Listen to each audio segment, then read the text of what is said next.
Hello, all you fellow Londoner wannabes. My name is Alison Schell, a junior at Dickinson College studying history, and I'm going to reflect with you upon my experiences in London. When I looked back on my experiences in London, I thought of the first full day in the city and how all of our adventures started. Our day had begun with a boat ride down the Thames River, which is essentially the heart of the city and connects all parts of it. While we were traveling down the river, I realized that there were many sites and buildings that I had no idea of their significance or history. Being that it was also our first day in the city, I wanted to learn more about them. So after taking pictures of these unknown sites, I made it my personal goal to be able to identify these points of interest. So come along with me down a sort of boat ride down the Thames River, and I will show you all the sites that I'm now able to identify through pictures, and all these pictures I have taken myself. The first stop on our tour is Embankment Pier, where we picked up the boat to travel down the river. The pier where we picked up the boat was right outside the entrance to the Embankment Tube Stop, which is so cleverly named for that. Along with the tube, buses, and even by foot, waterway is another way to travel all over the city, and so often people forget to use it. From the Embankment Pier, we could see all up and down the city of London, and from that spot, we could also see many of the sites that will be coming up on my Thames River tour. The next stops on our river tour are Big Ben and the House of Commons. These two sites are probably one of the most famous landmarks in all of London. What I bet you didn't know about Big Ben is that it's actually named after the bell inside the tower, and not the tower itself. Big Ben, along with the Gherkin, are two landmarks that you'll constantly see while traveling around London, and it'll surprise you where you might see them from. Also, Big Ben celebrated its 150th birthday this year, in May, after the day it first chimed in 1859. So, happy birthday, Big Ben. And the year before that, 1858, was the year of the Great Stink, where there was lots of sewage and disgusting things floating down the Thames River. And so the men in the House of Commons had to close their windows all during the summer months, and they were not too pleased. But I don't think I'd want to have them open either during that great stench. So let's go on to our next stop. The next stop is County Hall, a place of both attractions and business.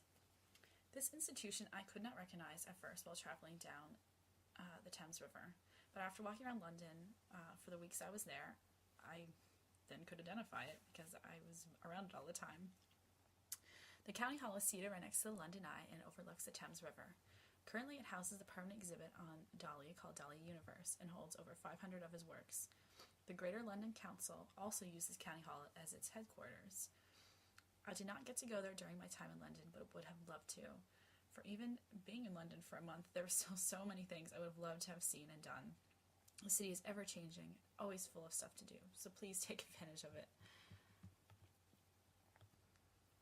And here is the London Eye. This landmark holds particular significance to me because I ended my London journey on it. For the last night in London, I was trying to think of what to do to celebrate an end to my time here. And I thought, what better way to end my days here than go on the London Eye and see the city that I was so familiar with and had grown to love so much, and see it at night. So I would recommend to all of you that come here, definitely go on the London Eye. Even though it's, a cheesy touristy thing, it is definitely worth it. Definitely worth it at night, I feel. You get a different perspective of the city, seeing it all lit up at night, and just absolutely beautiful. And I think out of all the Millennium buildings built for the Millennium, I feel like the London Eye was probably one of the best ideas that they had. And I think many cities should consider having such a fun and interesting way of giving another view of the city, besides going up in a monument, climbing, many stairs. So, yes, love the London Eye. Go see it. And on our next stop, as you can see in the picture, they're just kind of looking at these red columns and a bridge. And you're probably thinking, what importance does this have to London?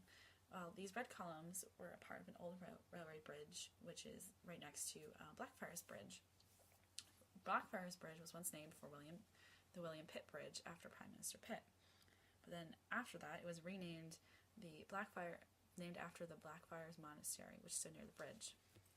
There was also a Blackfriars tube stop nearby that none of us could get on or off because they are doing repair works until, I believe, like another year or so. So maybe by the time you guys come here, you can stop at Blackfriars and see the bridge and experience it.